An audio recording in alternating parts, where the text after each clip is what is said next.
Allie, can you start this podcast already? When you close your mouth, I will.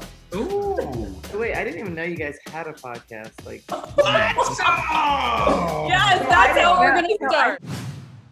Hey, Road Trippin' fam. We are excited to let you know that Road Trippin' is proud to be presented by FanDuel. Never played NBA Daily Fantasy on FanDuel before? Well, check this out. Right now, FanDuel is offering up to a $500 bonus instantly when you make your first deposit with a 20% deposit match. Why should you play on FanDuel NBA? Well, for one, it is easy to use when it comes to their app. What's not to love about that? But also, for example, they offer different and unique contests across sports in relation to your skill level. Oh yeah, and get this. You can play for big prizes, single game contests for the biggest national matches, and enter contests for as low as 5 cents. That's right.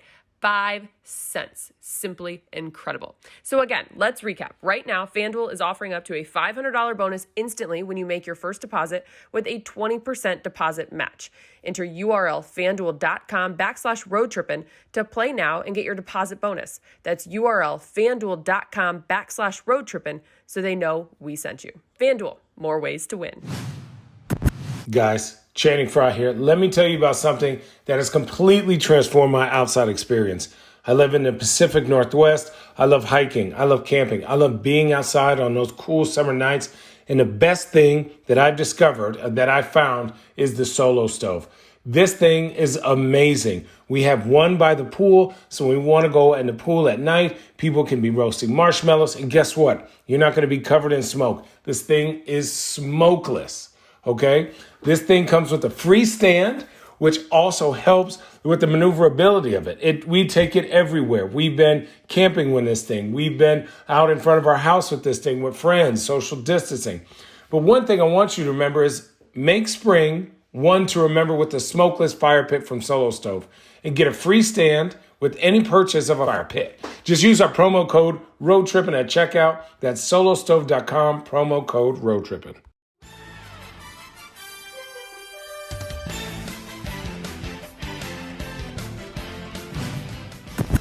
Cheers, even though it's 9 a.m. Welcome into this edition of Road Trippin' presented by FanDuel alongside Channing Frye, Richard Jefferson. I'm Allie Clifton. And I don't think I've ever been so excited, and I'm not lying, to be so outnumbered by the bear down mentality. Because we are joined by the legend herself, head women's basketball coach from the University of Arizona, Adia Barnes.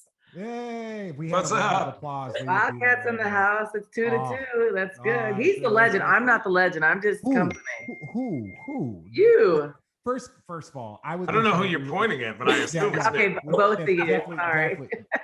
Look, I was trying to tell people, again, we're going back 20 years, but when we were freshmen, like you were big man on campus. Like you and JT were the two seniors and you guys were just studs. It was such a unique thing because as a freshman, you didn't know us. You didn't talk to us. We were like the little kids running around. You like, were friends. No, but I'm saying you did talk to us, but I'm saying it was like, we still looked up to the seniors and like the people are like, oh, she's all American. She's this. So no, you're never going to tell us that. And we're not going to talk about the lipstick and the chain back then because I look at pictures. I'm like, what the hell was I doing? Ooh, what were we all doing? Yeah. Like, I'm super light skinned. I'm very white. And like, I used to wear burgundy lipstick. I don't know who the hell said that was popular. That's disgusting. That was popping back in the day. Wait, so do you have a story of Richard? Do you remember like? I don't remember little things. I just remember he was like this freak athlete that came in and just had so much potential. And I remember he was cool. He was kind of quiet, which he's not quiet at all now when he first got here. But it was just fun to watch him grow, you know? Like watch him turn into this big old NBA star. It's crazy. Here we go. Star. Have you ever been given that title, Rich? No. Star? That's Arizona. Arizona, we just love on each other. That's what we do. Because like the WNBA had just started, and all of a sudden, Adia goes from like, oh wow, like she's playing in WNBA. It's like I barely made the WNBA. Scraping to get on the roster. But it doesn't. So did Channing. Channing played 12 years, barely in the NBA every single year. Listen, you know. I'll tell you this right now. If I'm scraping, listen, we all doing good. Yeah, we all doing good. You hear the echoes. You hear Yeah. the echoes in the crib. No, that's true. Yeah, I don't have that. WNBA, we don't have those echoes. Well, listen, you got that Arizona money though. You good. Now I'm echo a little bit. My friend was like, "Welcome to the club." I was like, "Shit, I'm barely there." No. You're either in the club or Like, you're right, you in the outside club. the club. Listen. Yeah, you in the club. Yeah. Okay, I'm gonna call you coach because that's just like natural for me. Okay, thank you. How has your life? Yeah. Are you sure? Yes. of Okay, course. okay, Idea. How has your life changed since then? Like, has it all calmed down? Like, what's it been like? Well, the whole world knows that I pump and breastfeed, so that's awesome. Like everybody's asked me about that, and it's embarrassing. But no, it hasn't really calmed down. So since the championship game, I have not had a day off. Like it is all, I'm not complaining because it's good stuff. It's just a lot of obligations. And like I came back for a week and then I went to USA basketball. So then I came back and I go to USA basketball again in 3 weeks. So I literally have not had a day off. It's been crazy, but it's a good crazy. So How do you balance? Go ahead, Richard. No, I'm gonna let you go first. You know, my question is stupid. Mine are too. I think, okay, so at the beginning of the year, right, a coach looks at his team and is like, okay, I know who we are as a team, but like by the end of the season, I want to work on, what I'm not good at. What was that thing about this team at the beginning of the year that you saw them develop the most that got you to where you got? okay, so at the beginning of the year, we're okay defensively, nothing like we were at the end of the year. I thought rotations weren't great. Didn't understand the system yet. Offensively, we weren't changing because I wasn't going to make people be able to shoot because some of us could not shoot and we could be over from the outside. So offensively, I knew that we were way behind. And so defensively, I knew we could be good because we had some athletes and we fed off our defense. So worked a lot on rotations, focused on that because I wasn't going to make someone a shooter that's not. So I knew our defense had to create our offense. Got way better through the season. Very difficult in the season because everybody just played like they didn't play zone against us because we were actually really good against zone. We were awful against like a sagging man. Yeah. Like Ari comes off on balls, the big man stays in the middle. They make her take pull-up jumpers.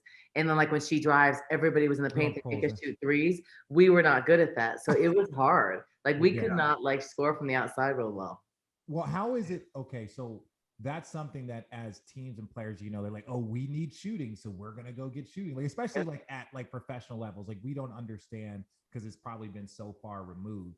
How much better can you get at shooting over the course of like, we're gonna look at our preseason first 5 games. This is an area. Do you dedicate another 30 minutes a day at practice? Is it shooting coaches? Is it individual? Like I know you're never going to go from 35 to 40. Yeah. But how do you do that incremental growth so it's less of a weakness? Well, so it was everyday individuals because, and it was skill work to work on skill, but it was like getting shots. So maybe we would like set goals. We would say like 1% better every day. So if you take 100 a day at the end of the month, you're trying to take 200, 300. No kid is taking 1,000 shots a day. No one. It's not like the NBA. No one has a shooting coach. It's just the coaches doing the skill work. So just getting reps and confidence so you can have the confidence to make a shot.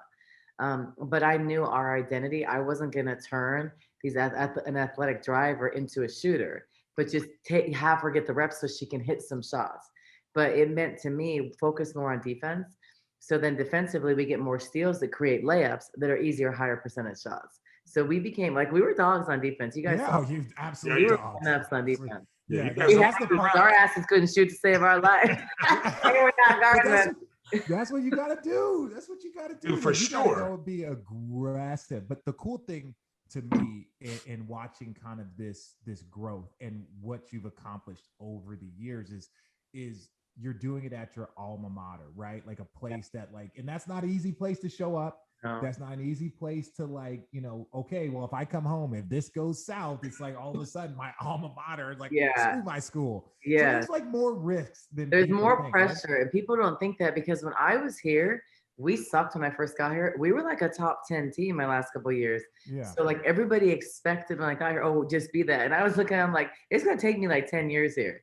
Because we are like 300 in RPI, So I didn't know year 5 we would have so much success. I thought it would take 7 years because the culture was so bad when I got here. We were like having fist fights in practice. I'd never seen some stuff. I mean, some coaches like that. Some coaches No. Wait, you guys, so you were having, so when you first showed up, like like obviously these are not your players, and I don't mean that in a disrespectful way, but these are players that you didn't recruit. They're dealing with a brand new coach, and there's tension, there's whatever. Obviously, if a coach got fired, that means that things weren't going well. No, they were bad. What was your biggest adjustment in year one for you, or like realization?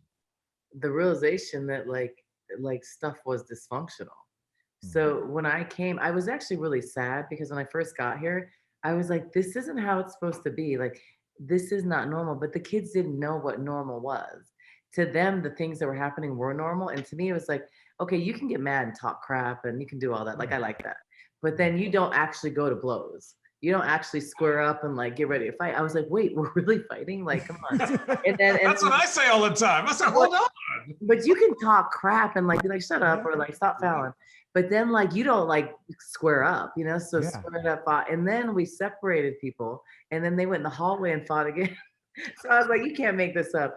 I just wasn't used to that. But to them, that happened every year. It wasn't a thing. But to me, it was like devastating. It was like, what did I get myself into? What's going on here? They've always been on teams like that. And I was like, this isn't normal. Like, this isn't okay. We can talk, we can compete, we can go at each other, but I couldn't do certain drills because we would get in fights.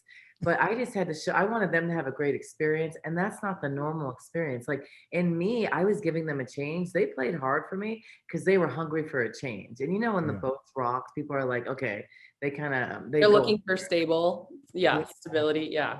But I think after that, what I realized is that culture was everything. I had to change the culture. So the following year, I made some changes, didn't ask some people to come back. And I knew we were going to suck. And I knew we were going to take a step back because I had to for the culture, because I just wasn't going to coach certain things. Or it's going to take a lot longer for that culture to change. It's like, like, and that's one thing that I remember Lute Olson, you know, he could tell players that like, hey, I just don't think that you're going to play here for us. And I want to communicate that. I want to communicate that to you. But no, there's guys that were on the team that were like, look, we got these guys that are going to come in. We don't think you're going to play. I'd rather tell you. That's got to be super, super hard for a coach. Like, these weren't your players, so these weren't people that you had necessarily recruited, but it's still got to be a very, very difficult thing. It was very hard. It was funny because I was a first-year head coach. Like, I had never had conversations like that. One girl, it's like, it took me like the whole day to talk to her. And like, I remember my voice was like, I was so nervous because I was like, oh my gosh, like, what if she drops out of college? Like, it was like firing someone. I was so like devastated to tell her. It was like my heart was like beating out of my like head. It was hard. Then I just said, I imagine that, but I imagine that was after multiple conversations and then realizing that behavior wasn't going to change. And well, like, in one particular player, she like, you tell her to like run, and she would not run. Like jogging. We've all had those guys. We call them big turkeys. But how do you not run when a coach tells you to run? I was like, does she not hear me? Like, say run. She can't just go jog. Like, that's not what we do. And like, she wouldn't do it. And I was just like she just doesn't hear me or something. So I was like, I can't coach her, you know? We had a teammate that did the exact same thing, and coach ended up putting her in a chair in the middle of the court, and we all ran around her, and she just looked at us. And we're like, oh yeah, you're not made for this. No. Richard, did you ever have that guy who had conditioning? We knew it. We used to call him the pot pie, right? Because after 5 minutes and the mic and the heat, he would be done. The big guy. This girl wasn't big. She was he wasn't big. That's the thing. He just had no mental capability for conditioning. So we do the warm up. All right. Whew. Next thing, let's get to sprint. And he'd be like, my back. You're like, your back? No, we didn't even start yet. He'd be like, well, we all got to run because so-and-so doesn't want to run today. And we're looking at him, and he just like, it's tightening up. I said, what? I just saw you play pickup for 3 hours. Wait, was this in college or the pros? In college. Oh, in the pros. You don't play. Some dudes. Yeah, no. Some dudes you just don't talk to. Mental health. It's mental health month. There are some dudes who you just don't talk to like that because you don't know where they're going to come back with. Really? They'll just go off on you? Well, look, let's say this. Dysfunction is still dysfunction, right? Like, there are players and stuff, and you still see it today. Like, Kevin Porter Jr., like, he literally is so talented. I saw him play at USC, gets drafted by Cleveland Cavs, is amazing. right? But he just keeps having these like outbursts, and he was struggling with some things, and they tried to kind of navigate that. And JB Bickerstaff is like a young guy, he understands, but they just couldn't work with him. And they decided to trade him, not because he's not talented. He gets traded to Houston and has 50 and like 10, right? This kid. What's his deal? Just a lot of experiences over the course of his life that have probably generated some frustration and anger, and then there was just some like random blow-ups over things that, and again, he's a 21-year-old kid, and I know his dad. His dad was like a coach. His dad seems like a good guy. No. You're thinking Michael Porter Jr. I'm talking about Kevin Porter Jr. from Houston. Kevin Porter from the lefty. Yeah, so he's a lefty. Got wiggle. He was a top kid. Went to USC. He just needs to address some things, but his talent is off the chart. He's got money to address them. He needs to address them.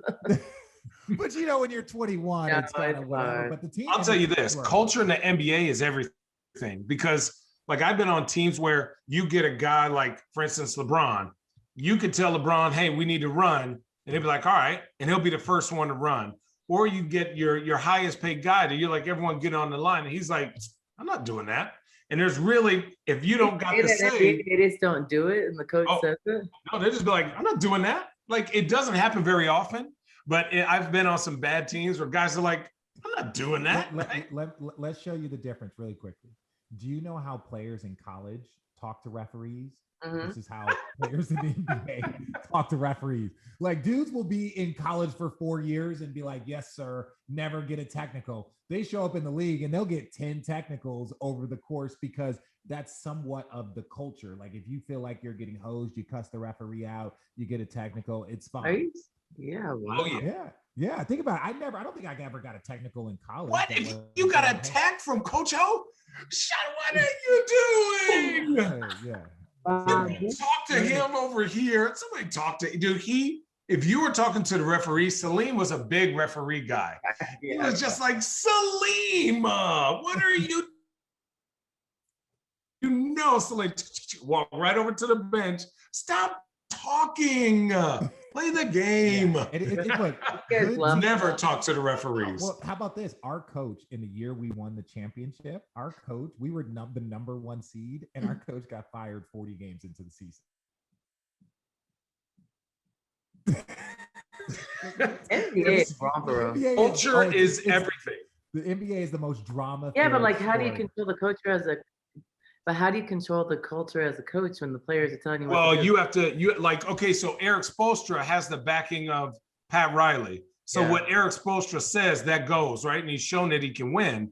So he also has Adonis Haslam, who's a 18, 19-year vet. So between the last man on the team to the first guy on the team, Jimmy Butler, to the coach, to the GM, to the owner, everybody's on the same page about winning. And there's no breaking the rules for anybody. Like when Braun went there, he had to fit right into that scene, right? And San Antonio, like when you go to San Antonio, you fit into that culture. So even like, I would say, what's another guy that I know I'm missing? I mean, even for instance, like Portland, who is younger, Terry Stotts, like Damian Lillard is the source of culture for them, where everyone comes in, you don't complain, you get shots up, and you try to win the best you can. So you got to be really good at picking your main guy, because he's going to establish culture for everybody else. Like Tim Duncan, if Tim Duncan could get yelled at, everybody else could get yelled at. Now, what about Steve Kerr? Like Steve Kerr, I could see him having a good culture. Oh, Steve is funny, man. Steve is funny because Steve, I love him. Yeah, Steve's amazing because Steve can like walk into a room and there's a tremendous amount of respect immediately,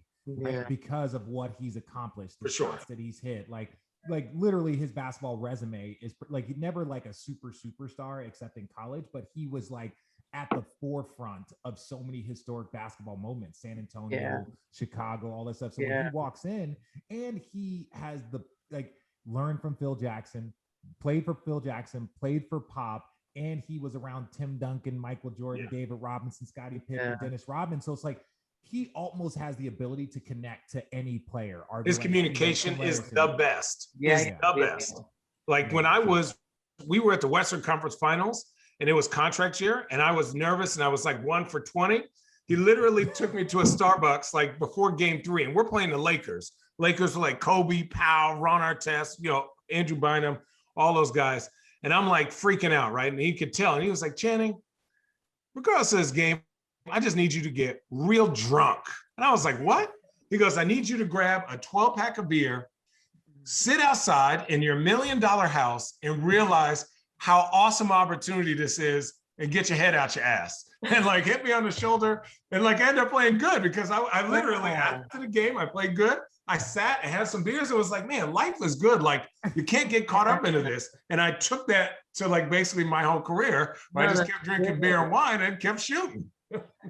Adia, when it comes to, you talked about culture, when it comes to like your culture, like what have you figured is the key? And do you like, speaking of when you just mentioned, you would assume that Steve Kerr is awesome. Like, do you look to the NBA, the WNBA, other coaches surrounding you? Yeah, well, I think first of like the championship teams I've been on, like what was it like? And so I know that on the championship teams, like with the Storm, Lauren Jackson and Sue Bird. So if there was some stuff happening on the team, they were going to cuss you out. Like Lauren would cuss you out in like 5 seconds. So it's like the players policed each other. The coaches didn't have to check you. So in college, it's a little bit different. My first like 3 or 4 years here, there wasn't leadership. So I had to be the leader. But I knew that that's not a championship culture. Even last year, we didn't have a championship culture. We had some leadership, but we still had a hard time like holding each other accountable, talking about the hard stuff. So I always had to like bring that out. So as we're progressing, when we become a championship team, it's the players policing each other, holding each other accountable, and then I don't have to do that so much. But like in the first few years, I just had to do that a lot. And that's not my personality. Be like, your attitude sucks. Change your body language. Like it's not what I like to do. I've had to be that person. It's like, damn, it's hard. Yeah. Well, did you always? When did you like? Okay, so you have your playing career. Take us through like when you knew you wanted to be a coach. Take us through when this opportunity came up, because then we're going to get to and talk about another job opening at Arizona. Oh God, here we go. No, not a bad. First of all, I say that, Richard. I'm joking with you. Stop. I know, but I'm not joking. Wait, so like when I came to Arizona? No, just like how like when because I want to know like prior to Arizona, you were where? I was at Washington. Washington. In the Pacific Northwest. Washington's very different than Seattle, but that's Seattle. That's awesome. I love Seattle. Actually. Yeah, Seattle's traffic, amazing. too much traffic. Okay, so you're getting more and more, coaching experience. You interviewed for the Arizona head job. Like, take us through kind of that moment and that phone call of like, hey, like you're that person. So I wasn't looking to be a head coach. So I had just got done with a 13-year pro career. I was living overseas. Like it was a lot. So remember, I was living overseas for the last 7 years.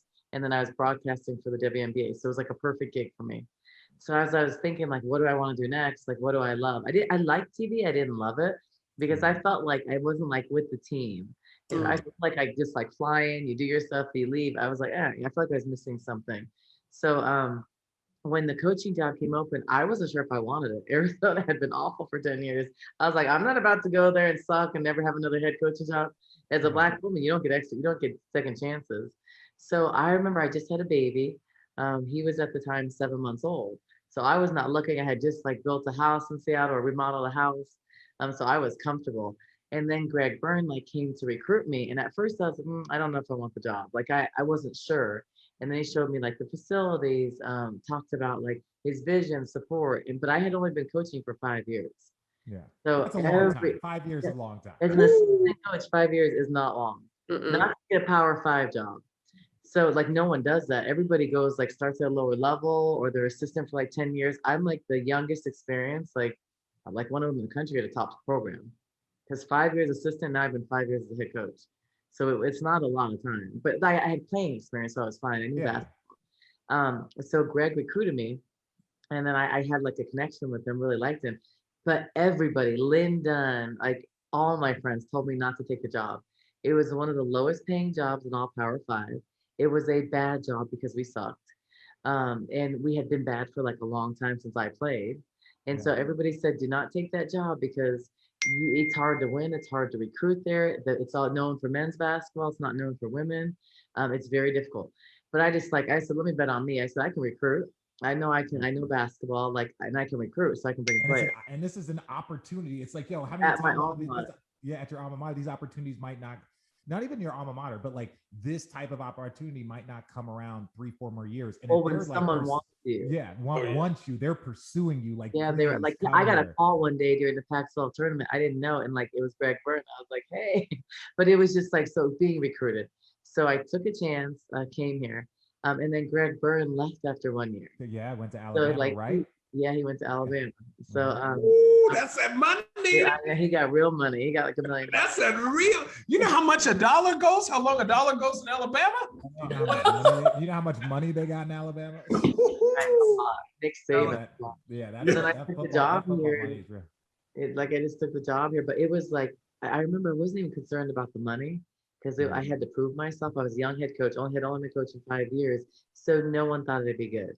Everybody thought we just sucked. I never was going to build it, and then like sucked the year one we were actually okay, won 15 games. Second year won 6. Third year NIT. Fourth year we would have gone to the tournament except for COVID, and then fifth year national championship game. So it was like a really quick turnaround. So. Okay, so Rich, I know you want to. That's a slight flex now. You were like, no. But you know who helped? Ari McDonald helped that turnaround. Yes. Without Ari, we ain't turn around so fast. I'll tell you that. I know that. Yeah. It starts with one. It like for Lute Olson, it was Sean Elliott. Like Sean Elliott was a backyard guy, and he was growing up in Tucson. He's one of the top players in the country, and like Lute Olson is establishing, and he's like, okay, I'll stay home. And then once Sean Elliott started, like the rest is 25 years later. But Sean was that. It took one. Yeah, Ari was that one for us. But Ari, remember, I recruited her at Washington when I was an assistant coach. So she came here. Like she could have gone anywhere. She came here. Oh, that means she. Okay, I got a question as a coach. Like, what rules would you change if you could about like your interaction with your players, the amount of interaction? Because I know it's like the NCAA rules seem archaic, right? For kids who want to be really good, whether that's going to the WNBA, the NBA, you can only be with your coach, your leader, for so long, right? You have to do so much individually. And it's just like, for me, I think on the men's side, and even for the women's side who want to go to the league, it's like, hey, I'm going to school, but my dream is to do this, but you put me in a box. Yeah, I would probably change the skill work. I think the downfall is by doing that, you're going to have some kids working out. Abusing it. So that's kind of. What are the rules today? Aren't you an adult? Like you can buy cigarettes. You got to make decisions. You can't baby them. The problem is what they'll say is like you have power and pressure. Oh. So you might have pressure to do 3 workouts a day and not have time to go to school when you have indirect pressure. But I do think we need more time for skill work because like we do it and I take it out of practice. So we do an hour skill work daily. Yeah. And we're one of the few in the country that do it. But it's also for the coaches, it's hard because sometimes like Salvo, my husband, he's one of the coaches, he's on the court from like 8 a.m. until like 3. But I want to talk about that. Yeah. By the way, the family balance, because I know you said at the beginning that you're annoyed with the breastfeeding and all. We don't have to go. I'm not annoyed at all. It's just everybody found out, which I'm fine because I'm breastfeeding. I'm a new mom, but but everybody found out during the championship game and that went viral.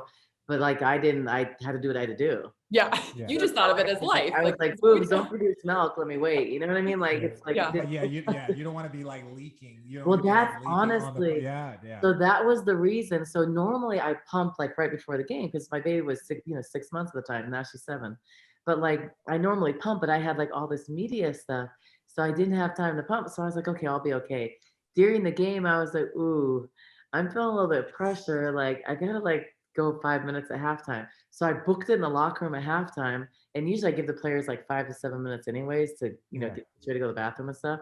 So I pumped during that time. But this is the funny thing. So I had like, you guys all have kids. So I had like the hands-free like bra and the pump on.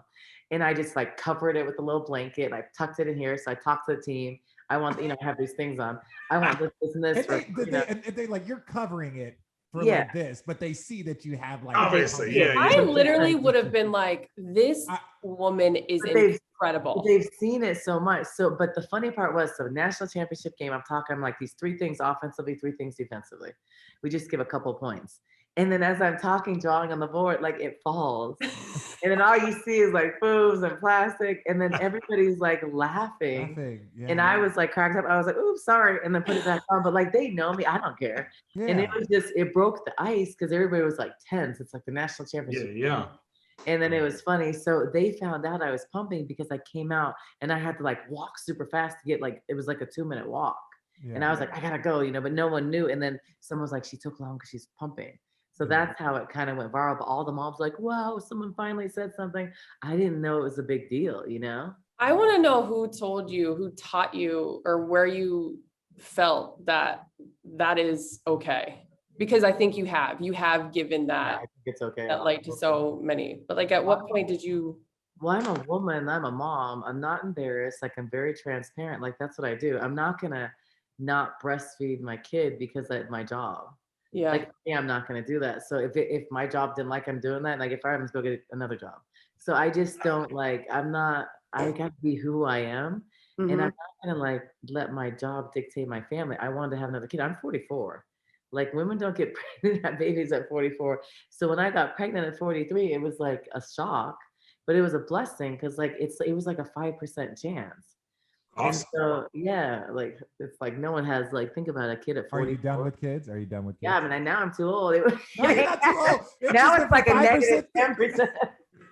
Like women don't have kids my age. I'm like the only one in the like place without IVF that had a baby. Wow. I didn't know that. Like you don't get pregnant at 43. Like it's so rare. So I didn't think I was pregnant. Like during a game, I don't sweat a lot. During a game, I was like, I'm freaking sweating. Like, what's the problem? And I was like sweating. And then I found out I was pregnant.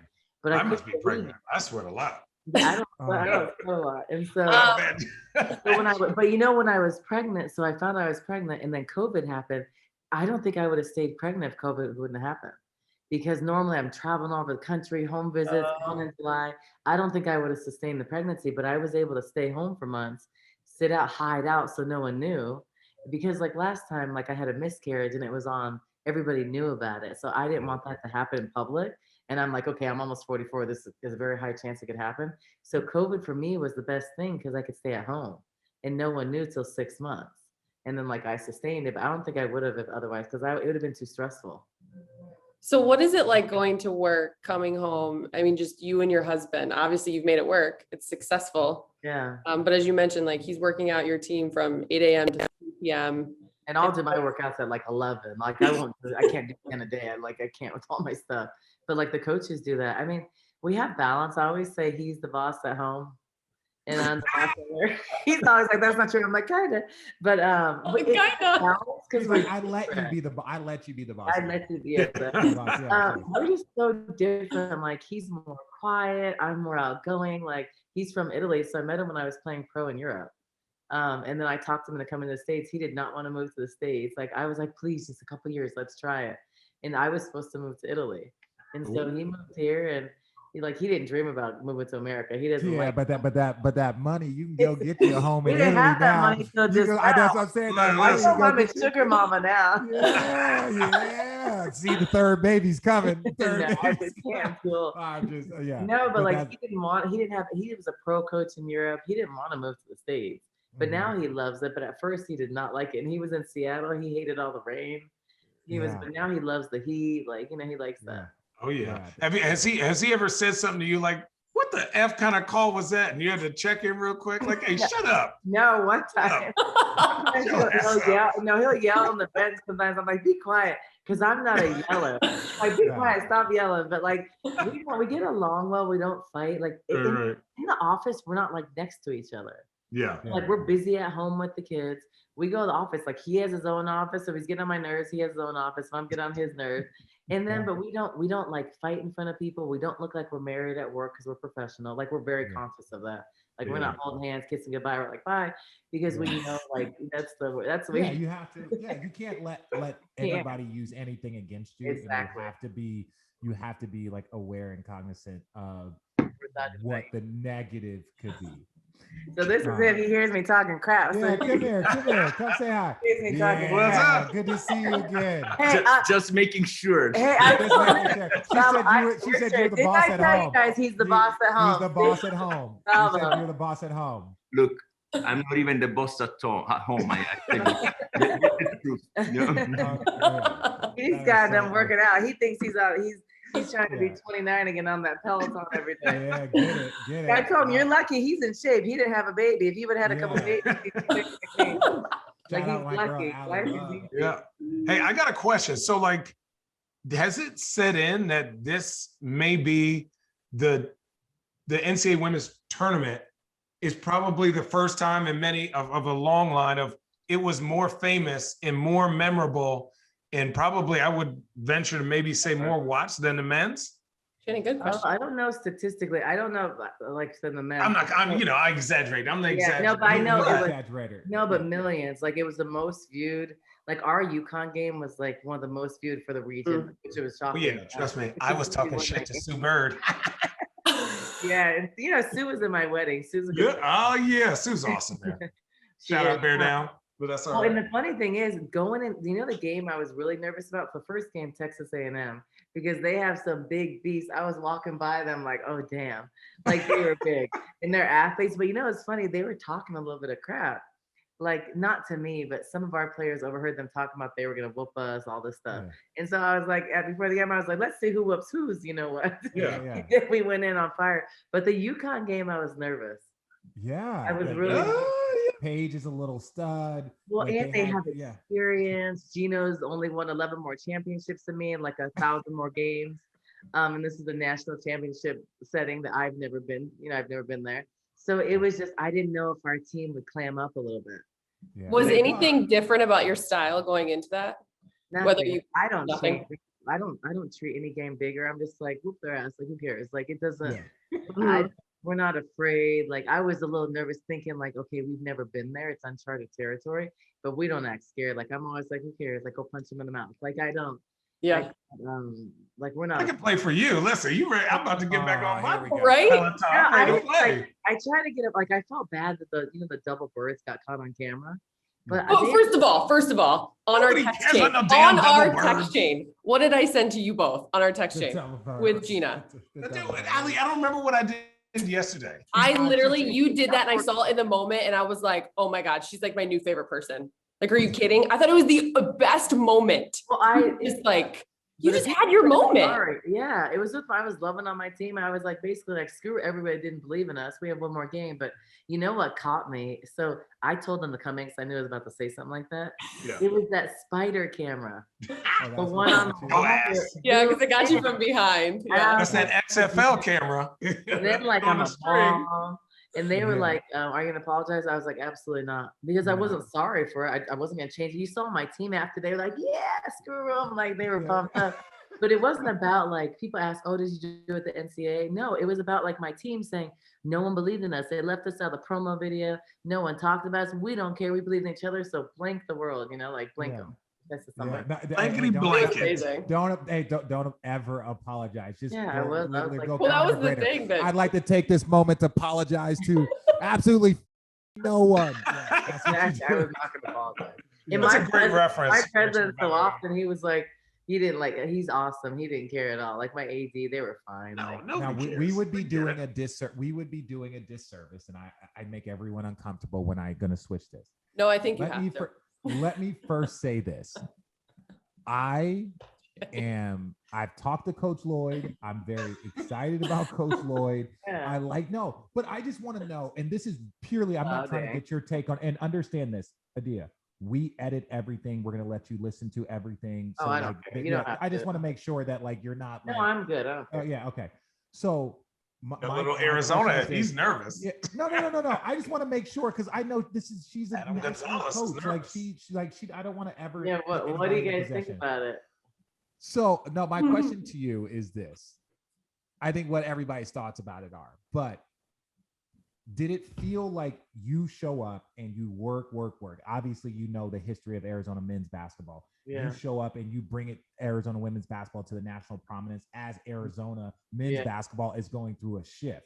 Like only the third shift since like 1984. Mm-hmm. And so when you look at that and it like, what was the environment? Like you talk about culture. Obviously, the Arizona men's basketball team needed a culture change. Mm-hmm.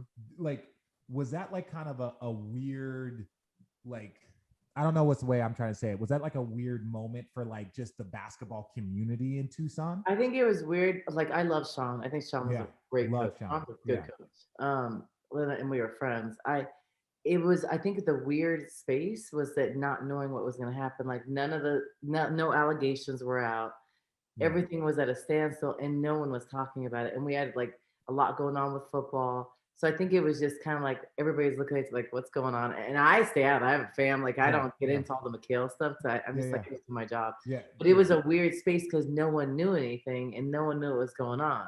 So it was like like just weird. Yeah, I love it when you said the McHale stuff because people don't understand that McHale is a high school. Yeah, McHale, I don't like Allie. So you've been to the McHale Center, but all the locker rooms used to be in the McHale Center. They moved some of them to the football, but it used to be like a high school because all the athletes, all of our lockers, all of our food training thing was there. All the coaches' offices are above. So like McHale Center was like the 100% hub.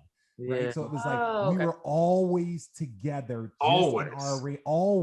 So it was like a high school. It was like, did you hear this? Did you did this and this drama? And I heard like we had to work out with the gymnasts and the swimmers. So it's like the basketball players would work out here, the gymnasts would do this, and we'd rotate around that little gym until they built the new one. Well, no, but that was part of the reason why I literally donated, the whole like why I worked with. That's my money. You donated Tell girl, tell them. Them tax write-offs is hitting different. I ain't donated anything for a long time. I got waited. Hey, I donated something. I got a break. I know, but I could. I knew. Adia, you remember practicing in Gideon's. You remember practicing in Bear Down Gym. Oh, it was awful. Tendonitis Gym? Hey, I used to donate for a women's facility. Don't you need a write-off? Yeah, tell him, Shannon. You have you have 3 daughters. You should. Why do you need a women's facility? So we have our own stuff. Done? Like it's 2021. We need our own stuff. Amen. Talk to them. Yeah, first of all, that I did not say that. Again, I don't know the details, but I didn't think. I always was super excited because I knew that it was going to be used for men's and women's. And no, it was not. It's perfect. Yeah. It's really nice. No, but we need to get you your own. We can use another one right next to it, Shannon. There we go. Yeah. Whoa. On that list of money. There's a lot of grass. There's a lot of grass. Now, Trump is not in office, but you are going to get killed in taxes. This is also true. A write-off. Damn. You know what? I can get you 2 rebounders and some new jerseys. How about we'll start there? And a practice facility. Oh, it's gonna be outside court, all concrete. All concrete. I tell you what though, helping y'all up. Hey, you keep having a couple more runs like this, I have a feeling that women's practice. No, but that women's practice gym is necessary because those are the things that help with recruiting. Well, when they spread talk out to me, volleyball. They're actually trying to do something like that. Yeah, but it just helps with recruiting because when they talk to me, they're like, listen, Duke has their own gym. North Carolina, Syracuse, all Michigan State, all of these schools have their own designated gym for like basketball. And we were all still practicing in Bear Down. Yeah, we had to wait for volleyball to be done. Yeah. Yeah, I remember Bear Down was it's brutal. I thought Giddens was the worst. I thought Giddens, that was like the worst. Yeah. I was at the end of that. Yeah, that shit was trash. You guys, I swear I just looked at the clock. It was 10:15 and now it's 10:25. I don't want to make late for meeting. We gotta let the boss go. But I will say, I always give the guys for the Bear Down and all the Arizona and blah blah. We didn't do it when we were playing. We didn't have this. Now we didn't have that. I'm still. Don't even know what that is. I'm confused by that. It's a wildcat. It's a W and it's a W. Are you gonna pinch something? It has to be on your right hand, not your left. This wasn't new, and I'm still trying to get on board with it. I feel like I'm too old for that. I just say Bear Down. That's it. You guys are awesome. What are you supposed to say to a Bear Down? I always say every day. Say go Cats, but I'm always like weird. I'm always like, yeah, Bear Down. Whenever it's Bear Down to Bear Down. It's like Bear Down. Right? It just feels weird. You're like Bear Down, and I'm like, they right, I am. No, Channing, you're just supposed to say Bear Down. Wait, are you guys getting gear and stuff? Do they send you guys? Yeah. I told them when I don't get anything that I need to be the 15th player on the roster. I was like, I want all of the stuff that they get. No, not really. Channing doesn't ask. I ask for stuff. Closed mouths don't get fed. They'll know it now. Let me tell them to send you some stuff. Yeah. Yeah, women's stuff too. What's No, that? but What's the biggest size? actually, we can send stuff to your dog, like, you know. No, Yes. yeah. My Send girls us- love basketball. Yeah, Allie's in Ohio State, a Toledo. She's a Toledo girl. They said go Toledo Torpedoes. But Okay. We'll get some Arizona women's Please, stuff. We'll get Allie on board. We'll get Allie on board with the Arizona show. family. But Yeah. Dia, I know that you've been all over the place. So to take the time to spend with us, we really This appreciate is it. fun. This doesn't feel like a Okay, good. and normally if it wasn't so early, we're drinking. That's what. Oh, it's the best. Yeah. You guys, the you guys best. should have Ari on there.